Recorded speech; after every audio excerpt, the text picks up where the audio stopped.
It's called the Online Party of Canada. People need to make the decision for themselves if they want to smoke. They actually hand out fake bills now. They're handing out fake bills. World. You know when you've been saying something for years and then someone actually does it and you go, ah, yeah, it's good that somebody actually did it, but you kind of wish, hey, I should have done that. Somebody has started, it's called the Online Party of Canada. So check them out. They're on the internet, of course, because it's the Online Party of Canada. They're on the internet. The Online Party of Canada. Their idea, and this is brilliant. We're sending these representatives into government, and then they vote on bills all the time, right? Just spread this out.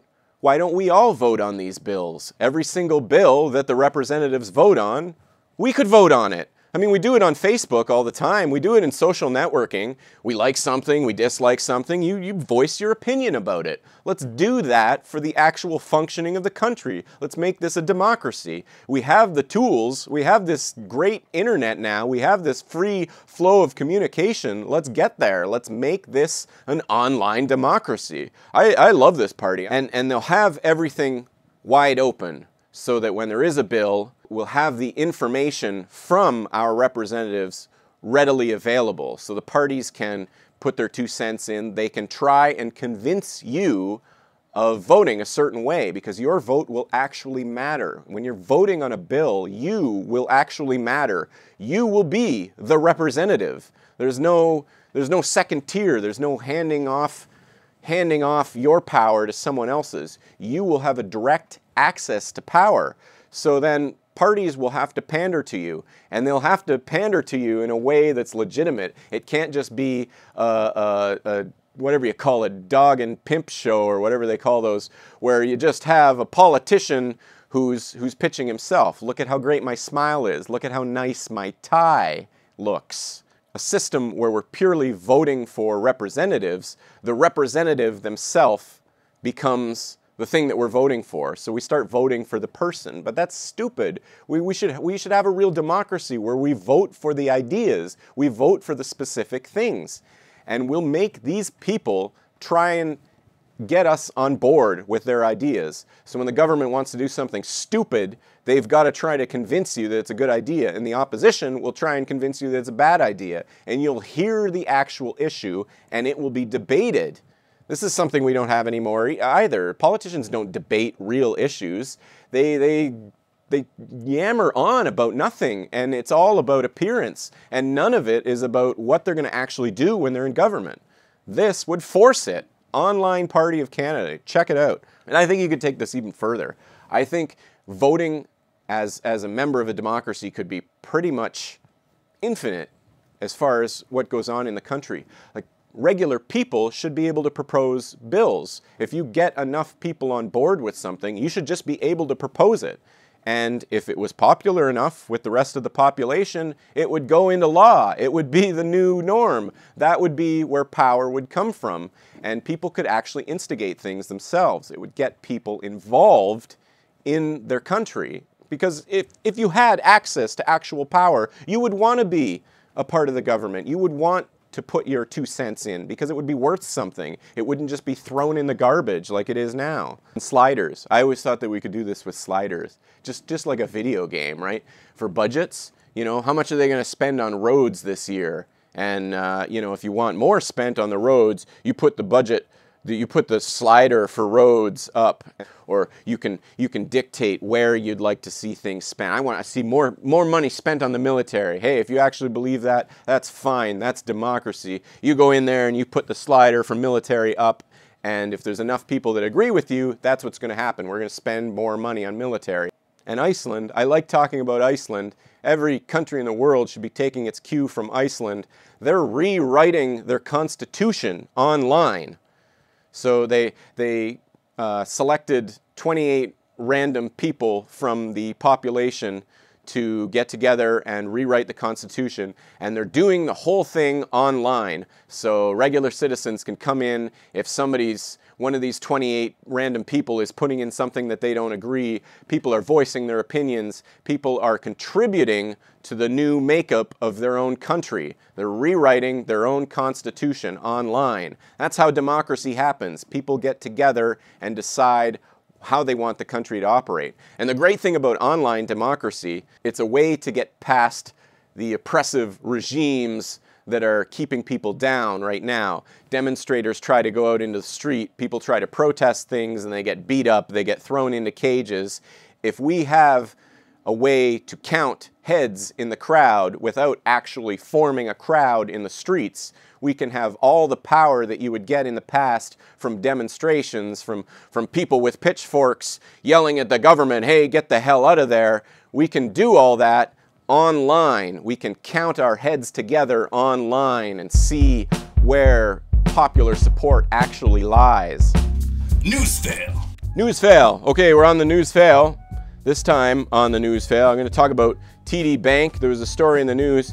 TD Bank, an old man went into a TD Bank branch and he took out a few $100s cash, walked out of the branch, and he went to, I think he went to a Walmart. He went somewhere with his money and he tried to spend some of it, and they said, no, well, this is a counterfeit bill. You've just given us a counterfeit $100 bill. And so, I mean, he's questioned by the police.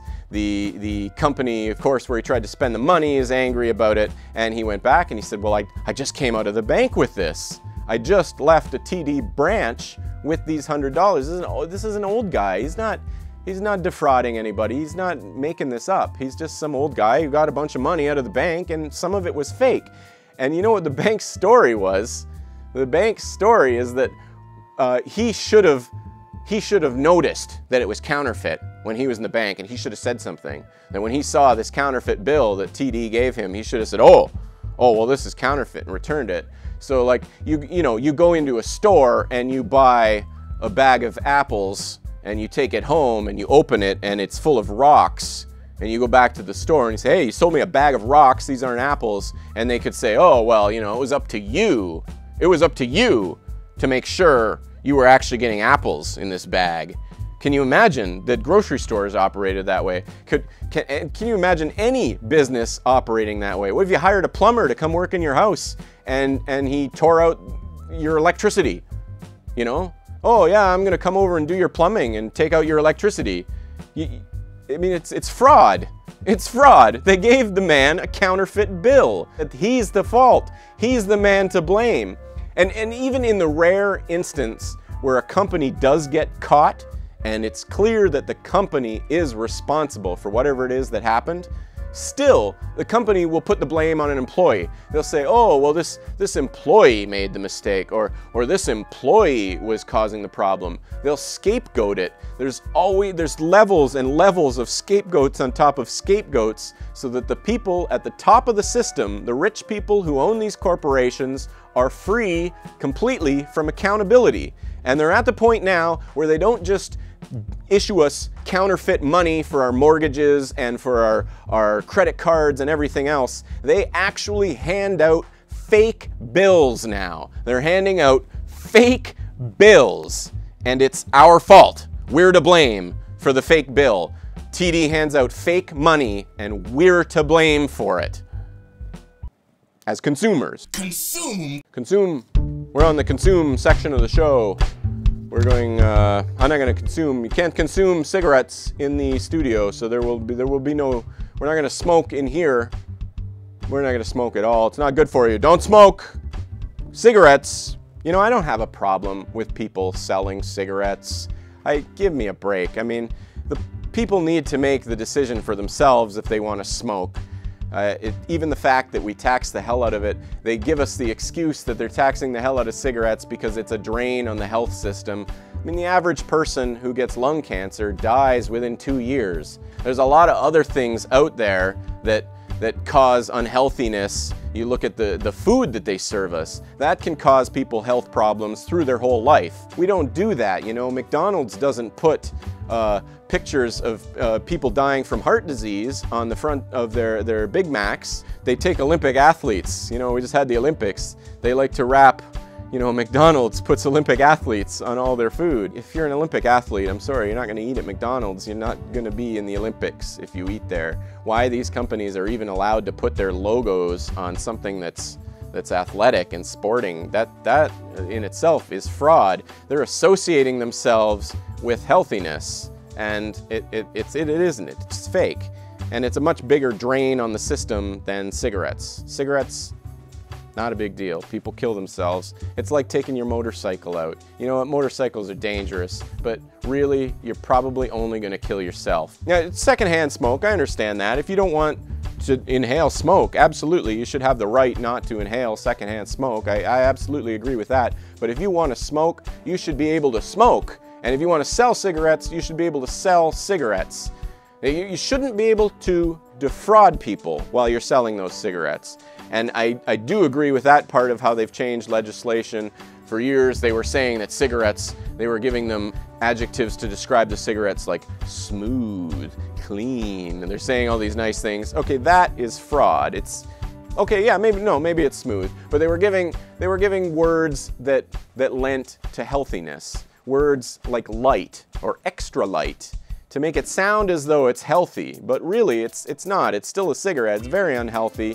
They should at least have to be honest about the fact that it's unhealthy. Give it a dirty name. Give it a name like tar, extra tar, and triple tar. You know, that would be a better name. Or cancer stick. You call it a cancer stick. To try to take cigarettes out of society is wrong. People should be able to do what they want. That's part of liberty. That's part of living in a democracy. If you have a country where everyone wants to smoke and they even say, you know, we're going to vote on it and we're going to have cigarettes smoked in bars, we're going to start smoking in hospitals. If the democracy, if the people of the country want to do that, they should be able to decide to do that. No one should have the right to tell people how they have to live. Culture. Time for culture with Jim Smetchland. Jim Smetchland. Jim Smetchland. Culture with Jim Smetchland. Jim Smetchland. I'd like something a little bit more exciting. I'm Jim Smetchland. Jim Smetchland with manager broadcaster Jim Smetchland.